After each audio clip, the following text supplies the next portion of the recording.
अस्सलाम वालेकुम दोस्तों, जब भी इस मुल्क का नाम लिया जाता है तो जहन में सबसे पहले क्रिकेट का ख्याल आता है। लेकिन ठहरिए, क्रिकेट के अलावा भी ये मुल्क एक ऐसी दुनिया है जिसे बहीरा हिंद का मोती कहा जाता है। जी हाँ, आज हम सैर करने जा रहे हैं श्रीलंका की। ये वो मुल्क है जो पाकिस्तान से बेपनाह मोहब्बत करता है। इतनी मोहब्बत कि जब इनकी क्रिकेट टीम पर पाकिस्तान में हमला हुआ तब भी ये पाकिस्तान के खिलाफ नहीं गए, बल्कि दोस्ती का हक अदा कर दिया। आखिर इस छोटे से जजीरे में ऐसा क्या है कि हर साल लाखों सयाह यहाँ खिंचे चले आते हैं? क्या वाकई यहाँ हजरत आदम अलैहिस्सलाम के कदमों के निशान मौजूद हैं?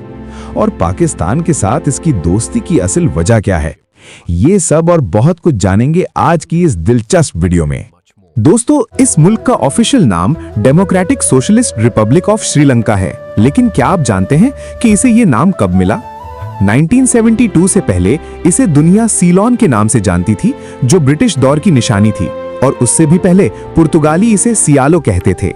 आबादी के लिहाज से दुनिया का 60वां बड़ा मुल्क, जिसमें तकरीबन 2 करोड़ 31 लाख लोग बसते हैं, रकबे में बहुत छोटा है। सिर्फ 65,610 मुरब्बा किलोमीटर पर फैला ये जजीरा नुमा मुल्क भारत और मालदीव के समंदरी पड़ोस में वाक़ है। श्रीलंका के लोगों की बात की जाए तो ये इंतहाई मेहमान नवाज, खुश इखलाक और नर्म मिजाज हैं। बज़ाहिर दुबले पतले और सांवले रंग के ये लोग अंदर से चट्टान की तरह मजबूत हैं, और मेहनत इनका ईमान है। यहाँ बुजुर्गों का एहतराम और ख़ानदानी निज़ाम आज भी बहुत मजबूत है। ज़बान की बात करें तो यहाँ सिन्हाला और तामिल बोली जाती है, लेकिन अच्छी बात यह है कि इंग्लिश भी आम है, इसलिए सयाहों को यहाँ कोई मुश्किल पेश नहीं आती। अब आते हैं इस सवाल की तरफ कि श्रीलंका पाकिस्तान से इतनी मोहब्बत क्यों करता है।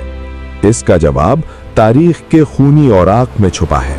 श्रीलंका में एक दौर ऐसा भी गुजरा जब तामिल टाइगर्स नामी दहशतगर्द तंजीम ने मुल्क में तबाही मचा रखी थी। उनका मकसद मुल्क को तोड़कर अलग रियासत बनाना था। ये वही तंजीम थी जिसने राजीव गांधी का कत्ल किया और 2006 में पाकिस्तानी सफीर पर भी हमला किया। जब दुनिया खामोश थी तब पाकिस्तान आगे बढ़ा। 2009 में श्रीलंका ने दहशतगर्दों के खिलाफ फैसला कुन ऑपरेशन किया, जिसमें पाकिस्तान ने भरपूर अस्करी मदद फराहम की। तामिल टाइगर्स का खात्मा हुआ और श्रीलंका ने खुलकर कहा कि पाकिस्तान हमारा हकीकी दोस्त है। यही वजह है कि जब श्रीलंकन टीम पर पाकिस्तान में हमला हुआ तो उन्होंने इल्जाम लगाने के बजाय पाकिस्तान पर एतमाद का इजहार किया। दोस्तों, अगर आप चाय के शौकीन हैं तो जान लीजिए कि दुनिया की बेहतरीन चाय श्रीलंका के पहाड़ों पर ही उगाई जाती है, और वो दारचीनी जो हमारे खानों की जान है, पूरी दुनिया की 90% दारचीनी अकेला श्रीलंका एक्सपोर्ट करता है। मुआशी तौर पर यह मुल्क कुछ बहरानों का शिकार रहा है।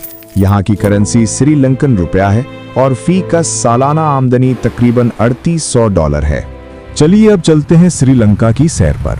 पाकिस्तान से सिर्फ 4 घंटे की फ्लाइट और तकरीबन 1,60,000 रुपए के टिकट में आप कोलंबो पहुंच सकते हैं। कोलंबो जो इस मुल्क का दिल है। यहाँ जदीद इमारतें भी हैं और कदीम तारीख भी।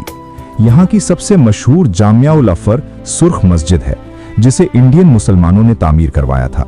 इसका आर्किटेक्चर देखकर आप दंग रह जाएंगे। कोलंबो की शामें एशिया की खूबसूरत तरीन शामें मानी जाती हैं। यहाँ के बीचेस, लोटस टावर और फ्लोटिंग मार्केट सयाहों की जन्नत है। और हाँ, अगर आप क्रिकेट लेजेंड कुमार संगकारा के फैन हैं तो उनका रेस्टोरेंट मिनिस्ट्री ऑफ क्रैब जाना मत भूलिएगा। आपने स्विट्जरलैंड की ट्रेनों के किस्से तो बहुत सुने होंगे, लेकिन श्रीलंका की ट्रेन का सफर किसी अजूबे से कम नहीं। पहाड़ों, जंगलों और आबशारों के दरमियान से गुजरती ये ट्रेन आपको एक ख्वाब जैसी दुनिया में ले जाती है। कोलंबो से दूर 217 किलोमीटर के फासले पर एक देव हैकल चट्टान मौजूद है, जिसे लाइन रॉक या सिगिरिया कहा जाता है। ये 1600 साल पुराना महल है जो 1200 फुट की बुलंदी पर बनाया गया है। और फिर आता है वो मकाम जिस पर मुसलमानों, हिंदुओं और बुद्ध मत के मानने वालों का अलग अलग अकीदा है, एडम्स पीक।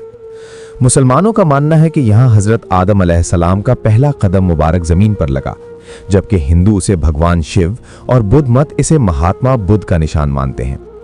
हकीकत क्या है ये सिर्फ अल्लाह बेहतर जानता है, लेकिन इस मकाम की बुलंदी और यहाँ तक पहुँचने का 5 घंटे का सफर इंसान को खुदा की कुदरत के करीब कर देता है। दोस्तों, श्रीलंका हाथियों का मस्कन भी है। अगरचे अफसोसनाक बात यह है कि इनकी तादाद 20,000 से कम होकर अब सिर्फ 6,000 रह गई है। लेकिन आज भी कैंडी के इलाकों में आपको ये देव हैकल जानवर नजर आएंगे। श्रीलंका एक ऐसा मुल्क है जहाँ की सफाई सुथराई कमाल की है, जहाँ का लिटरेसी रेट 92% है और जहाँ कुदरत अपने उरूज पर नजर आती है। यहाँ के सब्जाजार, नदियाँ और आबशारें देखकर इंसान बेइख्तियार सुभान अल्लाह कह उठता है। दोस्तों, ये थी श्रीलंका की खूबसूरत सैर। आपको ये बहीरा हिंद का मोती कैसा लगा और क्या आप कभी यहाँ जाना पसंद करेंगे? हमें कमेंट्स में जरूर बताइएगा। जाने से पहले हमारे चैनल को सब्सक्राइब और वीडियो को लाइक करना मत भूलिएगा। मिलते हैं अगली वीडियो में एक नए सफर के साथ।